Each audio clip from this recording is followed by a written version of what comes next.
ಮಹರ್ಷಿ ದಾರಿದೀಪ ವಿಶೇಷ ಕಾರ್ಯಕ್ರಮಕ್ಕೆ ಸ್ವಾಗತ. ನಾನು ಶ್ವೇತಾ ಕಲ್ಕಣಿ. ವೀಕ್ಷಕರೇ, ಈ ಒಂದು ಕಾರ್ಯಕ್ರಮದಲ್ಲಿ ಎಂತಹ ಹೆಸರನ್ನ ಇಟ್ಕೊಂಡಿದ್ರೆ ನಮಗೆ ವಿಳಂಬ ಆಗುತ್ತೆ, ಮದುವೆ ವಿಳಂಬ ಆಗುತ್ತೆ, ವಿವಾಹ ವಿಳಂಬ ಆಗೋದಕ್ಕೆ ಈ ಹೆಸರೇ ಕಂಟಕ ಆಗುತ್ತಾ? ಹಾಗಾದ್ರೆ ನಾವು ಯಾವ ರೀತಿಯಾದಂತಹ ಹೆಸರುಗಳನ್ನ ಇಟ್ಕೊಳ್ಬೇಕು, ಎಂತಹ ಹೆಸರನ್ನ ನಾವು ಇಟ್ಕೊಂಡ್ರೆ ನಮಗೆ ವಿವಾಹ ಬೇಗ ಆಗುತ್ತೆ, ಎಲ್ಲದರ ಕುರಿತಾಗಿ ಸಾಕಷ್ಟು ವಿಚಾರವನ್ನ ತಿಳಿಸಿಕೊಡಲು ಕಾರ್ಯಕ್ರಮದಲ್ಲಿ ಭಾಗಿಯಾಗಿದ್ದಾರೆ ಪ್ರತ್ಯಂಗಿರಾದೇವಿ ಆರಾಧಕರಾದ ಡಾಕ್ಟರ್ ಮಹರ್ಷಿ ಗುರುಜಿ. ಮೊದಲನೇದಾಗಿ ಅವರನ್ನ ಕಾರ್ಯಕ್ರಮಕ್ಕೆ ಸ್ವಾಗತಿಸೋಣ. ಗುರುಜಿ, ಕಾರ್ಯಕ್ರಮಕ್ಕೆ ಸ್ವಾಗತ. ಆಕಾಶಾತ್ ಪತಿತಂ ತೋಯಂ ಯಥಾ ಗಚ್ಚತಿ ಸಾಗರಂ ಸರ್ವ ದೇವ ನಮಸ್ಕಾರಂ ಕೇಶವಂ ಪ್ರತಿಗಚ್ಚತೆ ಹರೇ ಶ್ರೀನಿವಾಸ. ಎಲ್ಲರಿಗೂ ಸಹ ನಮಸ್ಕಾರಗಳು. ಗುರುಜಿ, ಈಗ ಸರ್ವೇ ಸಾಮಾನ್ಯವಾಗಿ ಎಲ್ರಿಗೂ ಅವರಂತ ಇಷ್ಟಾರ್ಥ ಹೆಸರುಗಳನ್ನ ಇಟ್ಕೊಂಡಿರ್ತಾರೆ. ಆದ್ರೆ ಆ ಹೆಸರೇ ಅವರ ಒಂದು ವಿವಾಹಕ್ಕೆ ಮೂಲ ಆಗುತ್ತಾ ಅಂತ? ಸಾಮಾನ್ಯವಾಗಿ ಇವತ್ತು ಏನಾದರೂ ಸಮಸ್ಯೆ, ಮದುವೆ ವಿಚಾರಕ್ಕೆ ದೋಷಗಳು ಅಥವಾ ಏನಾದರೂ ಈ ಶಾಪಗಳು ಏನಾದರೂ ಇದ್ದಾಗ ಸಾಮಾನ್ಯವಾಗಿ ಮದುವೆ ವಿಚಾರದಲ್ಲಿ ವಿಳಂಬ ಆಗುವಂಥದ್ದು ಸಹಜವಾಗಿರುತ್ತೆ. ಯಾಕಂದರೆ ಕುಜದೋಷ ಇದ್ದಂಥವ್ರಿಗೆ ಅಥವಾ ಸರ್ಪದೋಷ, ಅದು ತಕ್ಷಕ ಅಥವಾ ಅನಂತಕಾಲ ಸರ್ಪದೋಷ ಅಥವಾ ಪಿತೃದೋಷ ಇದ್ರೇನು ಮದುವೆ ವಿಚಾರಕ್ಕೆ ವಿಳಂಬ ಆಗುವಂಥದ್ದಿದೆ. ಆದರೆ ಹೆಸರು ಅಷ್ಟು ಪರಿಣಾಮ ಬೀಳುತ್ತಾ ಅನ್ನುವಂಥದ್ದು ನಾವು ನೋಡೋಕ್ಕೆ ಹೋದರೆ ಇವತ್ತು ಹೆಸರುಗಳಲ್ಲಿ ಇಟ್ಟಿರುವಂಥವ್ರಿಗೆ ಇವತ್ತಿಗೂ ಅಷ್ಟೇ ಮದುವೆ ಆಗದಿರೋ ಸಮಸ್ಯೆಯನ್ನು ಅನುಭವಿಸ್ತಾ ಇರೋವಂಥದ್ದಿದೆ. ಯಾಕಂತ ಹೇಳಿದ್ರೆ ಆ ಹೆಸರು ಅಷ್ಟು ಪ್ರಮುಖವಾಗಿ ಅವರಿಗೆ ಪ್ರಭಾವ ಬೀಳುವಂಥದ್ದು ಇರುತ್ತೆ. ಸಾಮಾನ್ಯವಾಗಿ ಇದಕ್ಕೊಂದು ಉದಾಹರಣೆ ಕೊಡಬಹುದಾದಂಥ ವಿಚಾರ ಅಂತ ಹೇಳಿದ್ರೆ, ಇವತ್ತು ಮದುವೆ ವಿಚಾರಕ್ಕೆ ನಾವು ಹೇಗೆ ಸಾಲಾವಳಿ ಇದೆಲ್ಲ ಮಾಡ್ತೀವೋ ಅದೇ ರೀತಿ ಅದರ ಪ್ರಭಾವ ಅವರಿಬ್ಬರ ಹೊಂದಾಣಿಕೆ ವಿಚಾರ ಆಗ್ಬೋದು, ಮಕ್ಕಳ ಜನ್ರೇಷನ್ ಆಗ್ಬೋದು, ಇವೆಲ್ಲವನ್ನು ಲೆಕ್ಕಾಚಾರ ಮಾಡಬಹುದು. ಅದೇ ರೀತಿ ಡೇಟ್ ಆಫ್ ಬರ್ತ್ ಅಂದರೆ ಹುಟ್ಟಿರುವ ಜನ್ಮ ದಿನಾಂಕ ಏನಾದರೂ ಇಲ್ಲ ಅಂತ ಹೇಳಿದ್ರೆ ಅವಾಗ ನಾವೇನು ಮಾಡ್ತೀವಿ, ಹೆಸರು ಮೇಲೆ ನೋಡ್ತೀವಿ. ಅಂದರೆ ನಾಮ ನಕ್ಷತ್ರ, ಜನ್ಮ ನಕ್ಷತ್ರ ಅಂತ ಇರುತ್ತೆ. ನಾಮ ನಕ್ಷತ್ರ ಅಂತ ಹೇಳಿದ್ರೆ ಕರೆಯುವಂಥ ಹೆಸರ ಮೇಲೆ ನೋಡುವಂತಹದ್ದು ವಿಧಾನ. ಈ ಜನ್ಮ ನಕ್ಷತ್ರ ಅಂದರೆ ಅವರು ಹುಟ್ಟಿರುವಂಥ ಡೇಟ್ ಏನಿರುತ್ತೆ ಅದರ ಪ್ರಕಾರವಾಗಿ ನಕ್ಷತ್ರವನ್ನು ನೋಡುವಂಥದ್ದು ಇರುತ್ತೆ. ಹಾಗಾಗಿ ಹೆಸರು ಎಷ್ಟು ಪ್ರಮುಖವಾಗಿದೆ ಅಂತ ಹೇಳಿದ್ರೆ ನಾಮ ನಕ್ಷತ್ರಕ್ಕೆ ನೋಡಿ ಅವರ ಸಾಲಾವಳಿಯನ್ನು ನೋಡಬಹುದು ಅಥವಾ ವರ್ಷ ಭವಿಷ್ಯವನ್ನು ನೋಡಬಹುದು ಅಂತ ಹೇಳಿದ್ರೆ ಈ ಹೆಸರು ಅನ್ನುವಂಥದ್ದು ಏನಿರುತ್ತೆ ನೀವು ಇಟ್ಕೊಂಡಿರೋದು ಅದೂ ಸಹ ಪ್ರಭಾವ ಬೀಳುತ್ತೆ ಅನ್ನುವಂಥದ್ದನ್ನು ನಾವು ತಿಳ್ಕೊಳ್ಬಹುದು. ಸಾಮಾನ್ಯವಾಗಿ ನೋಡಿ, ಕೆಲವೊಂದು ಹೆಸರುಗಳನ್ನು ಇಟ್ಕೊಂಡಿರ್ತಾರೆ. ಯಾಕಂತ ಹೇಳಿದ್ರೆ ಈಗ ನಾನು ಯಾವಾಗಲೂ ಈ ಮದುವೆ ವಿಚಾರದಲ್ಲಿ ನಿಮ್ಗೆ ಗೊತ್ತಿದೆ ಯಾವ್ಯಾವ ಸಮಸ್ಯೆಗಳಿದ್ದರೆ ಏನು ಪರಿಹಾರಗಳು, ಏನು ತೊಂದರೆಗಳು ಬರುತ್ತೆ ಅನ್ನುವಂಥದ್ದನ್ನು ಈ ಇಂದಿನ ಸಂಚಿಕೆಯಲ್ಲಿನೂ ತಿಳಿಸ್ಕೊಟ್ಟಿದ್ದೀನಿ. ಅದೇ ರೀತಿ ಕೆಲವೊಂದು ಹೆಸರುಗಳು ಸಹ ನಿಮಗೆ ತೊಂದರೆ ಆಗುವಂಥದ್ದಿರುತ್ತೆ. ಇವತ್ತು 30, 35, 40 ದಾಟಿರುವಂಥದ್ದು ನಾವು ನೋಡ್ತಾ ಇದ್ದೀವಿ. ಯಾಕೆ ಮದುವೆ ಆಗ್ತಾ ಇಲ್ಲ, ಎಲ್ಲ ಚೆನ್ನಾಗಿದೆ, ಜ್ಯೋತಿಷದಲ್ಲಿ ಏನೂ ದೋಷಗಳಿಲ್ಲ ಅಂತ ಹೇಳ್ತಾರೆ. ಆದರೆ ಆ ಹೆಸರು ಅವರು ಇಟ್ಕೊಂಡಿರೋ ಹೆಸರೂ ಸಹ ಅಷ್ಟು ವಿಳಂಬವಾಗುವಂಥದ್ದು ಇರುತ್ತೆ. ಏನೆಲ್ಲ ಹೆಸರುಗಳು ತೊಂದರೆ ಆಗುತ್ತೆ ಮದುವೆ ವಿಚಾರದಲ್ಲಿ ಯಾಕಂತ ಹೇಳಿದ್ರೆ ಎಲ್ಲರಿಗೂ ಅನ್ನುವಂಥದ್ದಲ್ಲ. ಇಲ್ಲಿ ಈ ನಾನೇ ಹೇಳುವಂಥ ಕೆಲವೊಂದು ಹೆಸರುಗಳು 100ಕ್ಕೆ 90 ಭಾಗ, ಇನ್ನೊಂದು 10% ಎಲ್ಲೋ ಆಗಿರಬಹುದು ಮದುವೆ. ಆದರೆ 100ಕ್ಕೆ 90% ಸಮಸ್ಯೆಯಲ್ಲೇ ಇರುವಂಥದ್ದು ಹೆಸರುಗಳು ಆಗಿದೆ. ಯಾವ್ಯಾವ ಹೆಸರುಗಳು ನೋಡಿ, ನಿಮ್ಮ ಹೆಸರಲ್ಲಿ ಏನಾದರೂ ಕುಮಾರಿ ಅನ್ನುವಂಥದ್ದು ಏನಾದರೂ ಸೇರ್ಕೊಂಡಿದೆಯಾ? ಅಂದರೆ ಕೆಲವೊಂದು ಹೆಸರುಗಳನ್ನು ಇಟ್ಕೊಂಡಿರ್ತಾರೆ. ಹೇಗೆ ಅರುಣ ಮತ್ತು ಕುಮಾರಿ ಅಂತ ಸೇರ್ಕೊಂಡಿರ್ತಾರೆ, ಅರುಣ ಕುಮಾರಿ ಅಂತ ಹೆಸರಿಟ್ಟಿರ್ತಾರೆ. ಅಥವಾ ಮೋಹನ ಕುಮಾರಿ ಅಂತ ಹೆಸರಿಟ್ಟಿರ್ತಾರೆ. ಅಥವಾ ಮೀನಾ ಅಂತ ಹೆಸರಿರುತ್ತೆ, ಅದರಲ್ಲಿ ಕುಮಾರಿನೂ ಸೇರ್ಕೊಂಡಿರುತ್ತೆ. ಮೀನಾ ಮತ್ತು ಪ್ಲಸ್ ಕುಮಾರಿ, ಮೀನ ಕುಮಾರಿ ಅಂತ ಇಟ್ಟಿರ್ತಾರೆ. ಅಥವಾ ರಾಧಾ ಅಂತ ಹೆಸರು ಕರೆಯೋದಿಲ್ಲ, ರಾಧಾ ಕುಮಾರಿ ಅಂತ ಏನು ಕರೀತಾರೆ. ಮತ್ತು ವೀಣಾ ಕುಮಾರಿ ಅಂತ ಹೆಸರನ್ನು ಇಟ್ಟಿರ್ತಾರೆ. ಈ ಕುಮಾರಿ ಅನ್ನೋರು ಕುಮಾರಿಯಾಗೇ ಇದ್ದು ಬಿಡ್ತಾರೆ. ಅವ್ರಿಗೆ ಮದುವೆ ವಿಚಾರದಲ್ಲಿ ಅಷ್ಟು ಯೋಗನೂ ಇರಲ್ಲ. ಮದುವೆ ಆದ್ರೂ ಅಕಸ್ಮಾತ್ ಯಾವುದಾದ್ರೂ ಒಂದು ದೈವ ಶಕ್ತಿಯಿಂದ ಅವ್ರಿಗೆ ಮದುವೆ ಆದ್ರೂ ಮತ್ತೆ ಆ ವೈವಾಹಿಕ ಜೀವನದಲ್ಲಿ ಸಮಸ್ಯೆ ಬಂದು ಮದುವೆ ವಿಚಾರದಲ್ಲಿ ಈಚೆ ಬಂದುಬಿಟ್ಟಿರ್ತಾರೆ. ಅಂದರೆ ಅವರು ಜೀವನ ಪರ್ಯಂತನೂ ಕುಮಾರಿಯಾಗೇ ಇರುವಂಥ ಪರಿಸ್ಥಿತಿ ಉಂಟಾಗುತ್ತೆ. ಕುಮಾರಿ ಒಂದೇ ಹೆಸರಿಗೆ ಸಮಸ್ಯೆ ಅಲ್ಲ, ಇನ್ನು ಕೆಲವೊಂದು ವಿಚಾರಗಳಿದೆ. ಕನ್ಯಾ ಅಂತ ಹೆಸರಿಟ್ಟಿರ್ತಾರೆ. ಈಗ ಸಾಮಾನ್ಯವಾಗಿ ಈ ಸುಕನ್ಯಾ ಅಂತ ಹೆಸರನ್ನು ಇಟ್ಟಿರ್ತಾರೆ.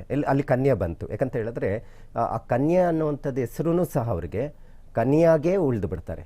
ಅದೂ ಸಹ ಮದುವೆ ವಿಚಾರದಲ್ಲಿ ನೀವೇನೇ ಪ್ರಯತ್ನ ಮಾಡಿ ವೈವಾಹಿಕ ಜೀವನದಲ್ಲಿ ಹಾಗೇ ಸಮಸ್ಯೆಗಳು ಇರ್ತಾ ಇರುತ್ತೆ. ನೋಡಿ, ನಮ್ಮ ಮದುವೆಗೆ ಎಷ್ಟೊಂದು ತೊಂದರೆಗಳು ಬರುತ್ತೆ ಅಂತ ಹೇಳಿದ್ರೆ ಹೆಸರೂ ಸಹ ನಿಮಗೆ ತೊಂದರೆಗಳಾಗುವಂಥದ್ದು ಇರುತ್ತೆ. ಅದಕ್ಕೆ ಹೆಸರನ್ನು ಇವತ್ತೇನಾದರೂ ಕುಮಾರಿ ಅಂತ ಹೆಸರಿದ್ರೆ ಅದನ್ನು ತೆಗಿಬೇಕಾಗುತ್ತೆ. ಇಲ್ಲ ಅಂತ ಹೇಳಿದ್ರೆ ಕುಮಾರಿಯಾಗೇ ಇರ್ತಾರೆ. ಕನ್ಯಾ ಅಂತ ಹೇಳಿದ್ರೆ ಕನ್ಯೆಯಾಗೇ ಇರುವಂಥ ಪರಿಸ್ಥಿತಿ ಇರುತ್ತೆ. ಮತ್ತು ಅದೇ ರೀತಿ ಕೆಲವೊಂದು ನಾನು ಸರ್ವೆ ಮಾಡಿರುವಂಥ ಪ್ರಕಾರವಾಗಿ ನಕ್ಷತ್ರ ಹೆಸರುಗಳು ತೊಂದರೆ ಆಗುತ್ತೆ. ಈಗ ನಕ್ಷತ್ರಗಳ ಹೆಸರು ಏನಪ್ಪ ಅಂತ ಹೇಳಿದ್ರೆ, ಈಗ 27 ನಕ್ಷತ್ರಗಳನ್ನು ನಾವೇ ಲೆಕ್ಕಾಚಾರ ಮಾಡ್ತೀವಿ. ಅಶ್ವಿನಿ, ಭರಣಿ, ಕೃತಿಕಾ ಈ ಥರ ಹೆಸರು ಬರುತ್ತೋ. ಈಗ ಸಾಮಾನ್ಯವಾಗಿ ಅಶ್ವಿನಿ ಅಂತ ಹೆಸರಿಟ್ಟಿರ್ತಾರೆ. ಮತ್ತು ರೋಹಿಣಿ ನಕ್ಷತ್ರ ಅಲ್ವೇ, ರೋಹಿಣಿ ಅಂತ ಹೆಸರಿಟ್ಟಿರ್ತಾರೆ. ಮತ್ತು ಅನುರಾಧ ನಕ್ಷತ್ರ ನೀವು ಗಮನಿಸ್ಬೋದು, ಮಹಾನಕ್ಷತ್ರಗಳಲ್ಲಿ ಅನುರಾಧ ಅಂತ ಹೆಸರಿಟ್ಟಿರ್ತಾರೆ, ಅಥವಾ ಸ್ವಾತಿ ಅಂತ ಹೆಸರಿಟ್ಟಿರ್ತಾರೆ. ಅವ್ರ ಜೀವನದಲ್ಲಿ ಈ ನಕ್ಷತ್ರಗಳ ಹೆಸರಿಟ್ಟಿದ್ರೆ ವೈವಾಹಿಕ ಜೀವನ ಅಷ್ಟು ಸುಖವಾಗಿ, ವಿಳಂಬನೆ, ಮದುವೆ ವಿಳಂಬ ಒಂದು ಕಡೆ, ಮತ್ತು ಮದುವೆ ಆದಮೇಲೂ ಅಷ್ಟು ಸುಖವಾಗಿರೋದು ಭಾಳಷ್ಟು ಕಡಿಮೆ ಆಗಿರುವಂಥದ್ದಿದೆ. ಹಾಗಾಗಿ ಹೆಸರು ತೊಂದರೆ ಆಗುತ್ತೆ. ಗುರುಜಿ, ಮತ್ತಷ್ಟು ಮಾತನಾಡೋಣ. ಕಾರ್ಯಕ್ರಮದಲ್ಲಿ ಕರೆ ಇದೆ. ಶ್ರೀನಿವಾಸ್ ಅಂತ ದಾವಣಗೆರೆಯಿಂದ ಕರೆ ಮಾಡಿದ್ದಾರೆ. ಶ್ರೀನಿವಾಸ್ ಅವರೇ ನಮಸ್ತೆ. ನಮಸ್ತೆ ಮೇಡಮ್. ನಮಸ್ತೆ. ಯಾರ ಬಗ್ಗೆ ಕೇಳಬೇಕಾಗಿತ್ತು? ನಮ್ಮ ಬ್ರದರ್ ಬಗ್ಗೆ ಮಾತಾಡಬೇಕಿತ್ತು. ಓಕೆ, ಅವರ ಹೆಸರು ಮತ್ತೆ ಹುಟ್ಟಿದ ದಿನಾಂಕ, ಸಮಯ ತಿಳಿಸಿ. ಮೇಡಮ್ ರಾಘವೇಂದ್ರ ಅಂತ, 18/3/1990, 7:30 PM, ಅರಸೀಕೆರೆ ಜನನ. ಓಕೆ, ಗುರುಜಿ ಇದ್ದಾರೆ, ನಿಮ್ಮ ಪ್ರಶ್ನೆ ಕೇಳಿ. ನಮಸ್ತೆ. ನಮಸ್ಕಾರ. ನಮಸ್ತೆಪ್ಪ. ಹುಟ್ಟಿರುವಂಥದ್ದು ಭಾನುವಾರ, ಜ್ಯೇಷ್ಠ ನಕ್ಷತ್ರ, ವೃಶ್ಚಿಕ ರಾಶಿ. ಹಾಂ ಸರ್. 90ನೇ ಇಸ್ವಿ. ಅಂದರೆ ಸಾಮಾನ್ಯವಾಗಿ ನಾನು ಕೆಲವು ಮದುವೆ ವಿಚಾರದಲ್ಲಿ ವಿಳಂಬ ಅಂತ ಹೇಳ್ತಾ ಇರ್ತೇನೆ. ಏನು ಮಾಡ್ತಾ ಇದ್ದಾರೆ ಕೆಲಸ? ಇನ್ಸೂರೆನ್ಸ್ ಇದ್ರಲ್ಲಿ ಕೆಲಸ ಮಾಡ್ತಾರೆ. ಮದುವೆ ಬಗ್ಗೆ ಕೇಳಬೇಕಿತ್ತು, ಅವ್ರದ್ದು ಲೇಟ್ ಆಗ್ತಾ ಇದೆ. ಹೌದು, ಸಾಮಾನ್ಯವಾಗಿ ಈ 90ನೇ ಇಸ್ವಿದು ಮದುವೆ ವಿಚಾರದಲ್ಲಿ ಈ ಹಿಂದೆನೂ ಮಾತನಾಡುವಾಗ ಹೇಳ್ತಾ ಇದ್ದೆ ನೋಡಿ. 84ದ ಹೇಳಿದೆ ಭಾಳ ಜನಕ್ಕೆ. ಇವತ್ತು ಅಷ್ಟೇ 84ನೇ ಇಸ್ವಿಯಲ್ಲಿ ಹುಟ್ಟಿರುವಂಥವ್ರಿಗೂ ಆ ಇಸ್ವಿಯಲ್ಲಿ ಆ ಗ್ರಹಗಳ ಫಲ ಆ ಥರ ಇತ್ತು. ಹಾಗಾಗಿ 84ದು ಲೇಟ್ ಮ್ಯಾರೇಜ್, ಮದುವೆ ಆಗಿದ್ರೇನೂ ಅಷ್ಟು ವೈವಾಹಿಕ ಚೆನ್ನಾಗಿ ಇರಲ್ಲ. ಮತ್ತು 90ನೇ ಇಸ್ವಿದು ಅದೇ ಸಮಸ್ಯೆ. ಮತ್ತು 1989ನೇ ಇಸ್ವಿನೂ ಅದೇ ಥರ. ಮತ್ತು ಈ 99 ಅದೂ ಸಮಸ್ಯೆ ಇದೆ. ಸೊ ಈ ಥರ ಮದುವೆ ವಿಚಾರದಲ್ಲಿ ತೊಂದರೆಗಳು ಇದ್ದು, ಕೆಲವೊಂದು ದೋಷಗಳು ಇದ್ರೇನೂ ಮದುವೆ ಆಗದಿರ ಹೋಗುವಂಥ ಪರಿಸ್ಥಿತಿ ಇರುತ್ತೆ. ಇವ್ರಿಗೆ ಮೇಯ್ನ್ ಏನು ಸಮಸ್ಯೆ ಇದೆ ಅಂತ ಹೇಳಿದ್ರೆ, ಇವರ ಜಾತಕದಲ್ಲಿ ಈ ಕುಜ ಉಚ್ಚಸ್ಥಾನದಲ್ಲಿ ಇದ್ದರೂ ಸಹ ಅದರಲ್ಲಿ 2 ಗ್ರಹಗಳು ಜೊತೆಯಲ್ಲಿದೆ. ಅಂದರೆ ಪಂಚಮ ಪೂರ್ವ ಪುಣ್ಯಸ್ಥಾನ ಮತ್ತು ಈ ಸಪ್ತಮ ಸ್ಥಾನಾಧಿಪತಿ ಗುರು ಗ್ರಹ ಆಗಿರ್ತಾರೆ. ಗುರು ಬಲಹೀನನಾಗಿದ್ದು ಕುಜ ಶುಕ್ರ ರಾಹು ಕಾಂಬಿನೇಷನ್ಸ್ ಇದೆ. ಸಾಮಾನ್ಯವಾಗಿ ಕುಜನ್ ಜೊತೆ ರಾಹು ಇದ್ರೇನು, ಅಥವಾ ಕುಜನ್ ಜೊತೆ ಕೇತು ಇದ್ದರೆ, ಅಥವಾ ಕುಜನ್ ಜೊತೆ ಶನಿ ಗ್ರಹ ಇದ್ದರೆ ಸಾಮಾನ್ಯವಾಗಿ ಮದುವೆ ವಿಚಾರದಲ್ಲಿ ಬಹಳ ವಿಳಂಬ ಆಗುತ್ತೆ ಅನ್ನೋವಂಥದ್ದಿದೆ. ಇವರು ಹೆಚ್ಚಿನ ಮಟ್ಟಿಗೆ ಈ ಥರ ಸಮಸ್ಯೆ ಜಾತಕದಲ್ಲಿ ಇರೋದರಿಂದ ಏನು ಮಾಡ್ಕೋಬಹುದು. ಮತ್ತು ಹೆಚ್ಚಿನ ದೋಷಗಳಿಲ್ಲ. ಈಗ ಏನೋ ಪಿತೃದೋಷಗಳು ಅಥವಾ ಸರ್ಪದೋಷ ಇದ್ದರೆ ಏನೋ ಒಂದು ಪೂಜೆ ಪುನಸ್ಕಾರಗಳು ಮಾಡ್ಬೋದು, ಪರಿಹಾರ ಕಂಡುಕೊಳ್ಬಹುದು. ಆದರೆ ಇವರಿಗೆ ಪರಿಹಾರ ಅಂದರೆ ಏನೋ ಒಂದು ಹೋಮ ಮಾಡಿದ್ರೆ ಫಲ ಕೊಡಲ್ಲ. ಸತತವಾಗಿ ಏನು ಮಾಡ್ಕೋಬೇಕಾಗುತ್ತೆ? ದೇವಿ ಆರಾಧನೆ ಯಾವುದೇ ಆಗ್ಬೋದು, ಪಾರ್ವತಿ ದೇವಿ ಆಗ್ಬೋದು ಅಥವಾ ಲಕ್ಷ್ಮೀ ದೇವಿ ಆಗ್ಬೋದು. ಯಾವ್ದು ಸಮೀಪ ಇದ್ದರೆ ಒಂದು ತಿಂಗಳಿಗೆ ಅವರ ಜನ್ಮ ನಕ್ಷತ್ರ ದಿವಸ ಒಂದು ಅರ್ಚನೆ, ಒಂದು ಸಂಕಲ್ಪ ಮಾಡಿಸ್ಕೋಬೇಕಾಗುತ್ತೆ. ಮತ್ತು ಒಂದು ಪ್ಲಸ್ ಪಾಯಿಂಟ್ ಏನಪ್ಪ ಅಂದರೆ, ಈ ವರ್ಷದಲ್ಲಿ ಅಂದರೆ ಬರೋ ಏಪ್ರಿಲ್ಗೆ ನಮಗೆ ನಾವು ಯುಗಾದಿಯಿಂದ ಯುಗಾದಿ ಹೊಸ ವರ್ಷ ಅಂತ ನಾವು ತೆಗೆದುಕೊತೀವಿ. ಕೆಲವೊಂದು ಮಾರ್ಚಲ್ಲಿ ಬರುತ್ತೆ ಯುಗಾದಿ. ಹಾಗಾಗಿ ಯುಗಾದಿಯಿಂದ ಯುಗಾದಿಗೆ ಹೊಸ ವರ್ಷ ಅಂತ ತೆಗೆದುಕೊತೀವಿ. ಅಂದರೆ ಬರೋ ಯುಗಾದಿವರೆಗೂ ಇವರಿಗೆ ಟೈಮ್ ಚೆನ್ನಾಗಿದೆ. ಖಂಡಿತ ಮದುವೆ ವಿಚಾರದಲ್ಲಿ ಅನುಕೂಲ ಆಗುತ್ತೆ. ಜ್ಯೇಷ್ಠ ನಕ್ಷತ್ರಕ್ಕೆ ಏನಾಗುತ್ತೆ, ರಾಕ್ಷಸಗಣ ಕೆಲವೊಂದು ಅಡ್ಜಸ್ಟ್ ಆಗೋದು ಬಹಳ ಕಷ್ಟವಾಗಿರುತ್ತೆ. ಹಾಗಾಗಿ ಹೆಚ್ಚಿನ ಮಟ್ಟಿಗೆ ಸ್ವಲ್ಪ ದೇವಿ ಆರಾಧನೆ, ಪೂಜೆ ಪುನಸ್ಕಾರಗಳು ಇಟ್ಕೊಳ್ಳೋಕೆ ಹೇಳಿ, ಒಳ್ಳೆಯದಾಗುತ್ತೆ. ಶ್ರೀನಿವಾಸ್ ಅವರೇ, ಕಾರ್ಯಕ್ರಮಕ್ಕೆ ಕರೆ ಮಾಡಿದ್ದಕ್ಕೆ ಧನ್ಯವಾದಗಳು. ನಂತರ ಬೆಂಗಳೂರಿನ ಗಿರಿನಗರದಿಂದ ಶ್ರೀದೇವಿ ಅಂತ ಕರೆ ಮಾಡಿದ್ದಾರೆ. ನಮಸ್ತೆ ಶ್ರೀದೇವಿ ಅವರೇ. ಎಸ್ ಗುರುಜಿ, ನಾವು ಮಾತನಾಡ್ತಾ ಇದ್ವಿ, ಎಂತಹ ಹೆಸರುಗಳನ್ನ ಇಟ್ಕೊಳ್ಬೇಕಾಗತ್ತೆ ಹಾಗಾದ್ರೆ? ಸಾಮಾನ್ಯವಾಗಿ ನಾನು ನಕ್ಷತ್ರಗಳ ಬಗ್ಗೆ ಮಾತನಾಡ್ತಾ ಇದ್ವಿ. ನಕ್ಷತ್ರಗಳನ್ನು ಹೆಸರುಗಳನ್ನು ಇಟ್ಕೊಂಡಿರ್ತಾರೆ. ಸಾಮಾನ್ಯವಾಗಿ ನಾನು ಆಗಲೇ ಹೇಳಿದೆ, ಈ ಅಶ್ವಿನಿ ನಕ್ಷತ್ರ ಅಂತ ಹೇಳ್ತೀವಿ. ಅಶ್ವಿನಿ ಅಂತ ಹೆಸರು ಇಟ್ಕೊಂಡಿರ್ತಾರೆ. ಮೊದಲನೇ ನಕ್ಷತ್ರ ಬರುತ್ತೆ. ಅವ್ರಿಗೆ ಏನಾಗುತ್ತೆ ಅಂದರೆ, ಮದುವೆ ಆಗುವಂಥದ್ದು ಅವ್ರಿಗೆ ಒಂದು 27-28 ಏಜಲ್ಲಿ ಅವ್ರಿಗೆ ಮದುವೆ ಆಗಿಬಿಡುತ್ತೆ. ಅವ್ರಿಗೆ ಅಷ್ಟು ಲೇಟ್ ಅನಿಸಲ್ಲ ಆ ನಕ್ಷತ್ರದವ್ರಿಗೆ. ಆಮೇಲೆ ಏನಾಗುತ್ತೆ, ವೈವಾಹಿಕ ಜೀವನದಲ್ಲಿ ಯಾವಾಗಲೂ ಚಿಕ್ಕ ಪುಟ್ಟ ಕಲಹಗಳು ಇದ್ದೇ ಇರುತ್ತೆ. ಅಲ್ಲಿ ಬಿಟ್ಟು ಹೋಗಲ್ಲ. ಅಂದರೆ ಕೆಲವರಿಗೆ ಏನಾಗುತ್ತೆ ಅಂದರೆ, ಕೆಲವೊಂದು ನಕ್ಷತ್ರಗಳ ಹೆಸರುಗಳನ್ನು ಇಟ್ಕೊಂಡವ್ರಿಗೆ ಬೇಗನೆ ಮುರಿದೋಗ್ಬಿಡುತ್ತೆ.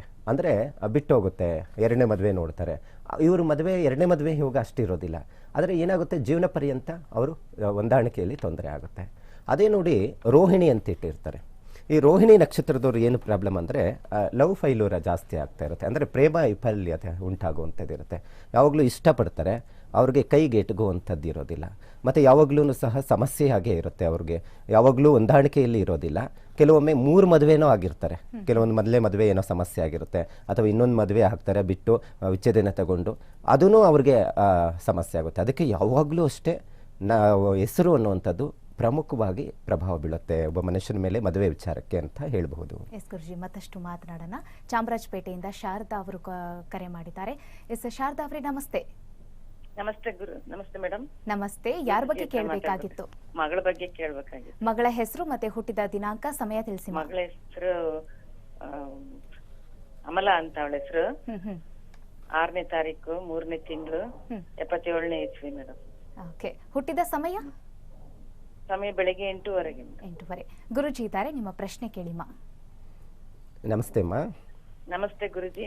ಭಾನುವಾರ ಉತ್ತರ ನಕ್ಷತ್ರದಲ್ಲಿ ಹುಟ್ಟಿರುವಂತದ್ದು. ಒಂದನೇ ಪಾದ ಬಂದು ಸಿಂಹ ರಾಶಿಗೆ ಬರುತ್ತೆ. ಏನ್ ಮಾಡ್ತಾ ಇದ್ದಾರಮ್ಮ ಮಗಳು? ಗುರುಜಿ ಮದ್ವೆ ಆಗಿಲ್ಲ ಗುರುಜಿ, ಅದೇ ನಂಗೆ ದೊಡ್ಡ ಸಮಸ್ಯೆ ಆಗೋಗಿದೆ ಗುರುಜಿ. ಸಾಮಾನ್ಯವಾಗಿ ನಿಮ್ಮ ಕುಟುಂಬದಲ್ಲಿ ಯಾರಾದ್ರೂ ಚಿಕ್ಕ ವಯಸ್ಸಲ್ಲಿ ಅಥವಾ ಆಯುಷ್ಯದ್ದು ಏನಾದ್ರೂ ತೀರೋಗಿರುವಂತದ್ದು ಇದೆಯಾ?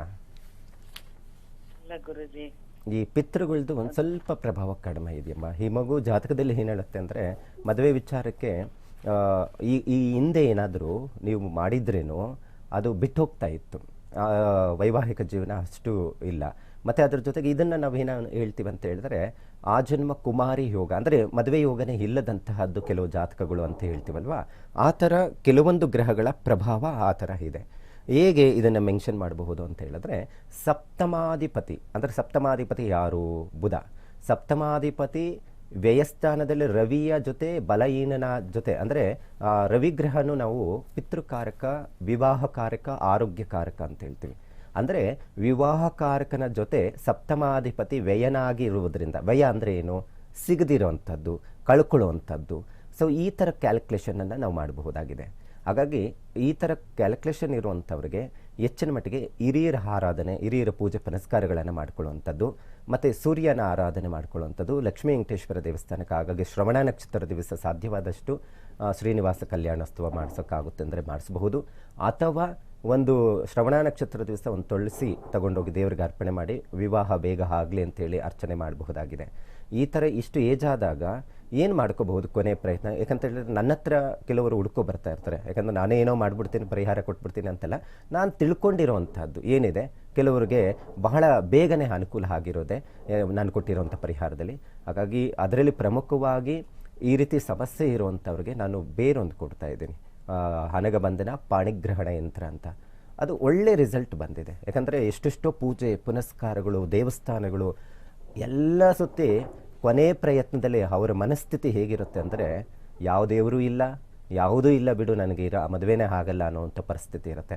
ಅಂಥವ್ರು ಕೊನೇ ಮೂಮೆಂಟಲ್ಲಿ ಇದು ನೋಡ್ಬಿಡೋಣ, ಏನೋ ಹೇಳ್ತಾ ಇದ್ದಾರೆ ಮದುವೆ ಬಗ್ಗೆ, ಭಾಳ ಹೇಳ್ತಾರಪ್ಪ ಅಂತ ಹೇಳ್ಬಿಟ್ಟು ಹುಡ್ಕೊ ಬರ್ತಾರೆ. ಅಂಥವ್ರಿಗೆ ನಾನು ಹನಗಬಂಧನ ಕೊಟ್ಟಿರೋದು ಬಹಳ ಅನುಕೂಲ ಆಗಿದೆ. ಸೊ ಒಂದು ಸತಿ ಭೇಟಿ ಮಾಡಿ, ಕೊನೆ ಪ್ರಯತ್ನ ಈ ವರ್ಷದಲ್ಲಿ ಒಂದು ಅನುಕೂಲ ಆದರೆ ಆಗುತ್ತೆ, ಇಲ್ಲ ಅಂದರೆ ಇಲ್ಲ, ಆ ರೀತಿ ಪರಿಸ್ಥಿತಿ ಇದೆ. ಒಂದು ಸತಿ ಬಂದು ಭೇಟಿ ಮಾಡಿ, ಒಳ್ಳೆಯದಾಗುತ್ತೆ. ಶಾರದಾ ಅವರೇ, ಕಾರ್ಯಕ್ರಮಕ್ಕೆ ಕರೆ ಮಾಡಿದ್ದಕ್ಕೆ ಧನ್ಯವಾದಗಳು. ಎಸ್ ವೀಕ್ಷಕರೇ, ಗುರುಜಿಯಿಂದ ಮತ್ತಷ್ಟು ಮಾಹಿತಿಯನ್ನು ಪಡೆಯೋಣ. ಅದಕ್ಕೆ ನಾವು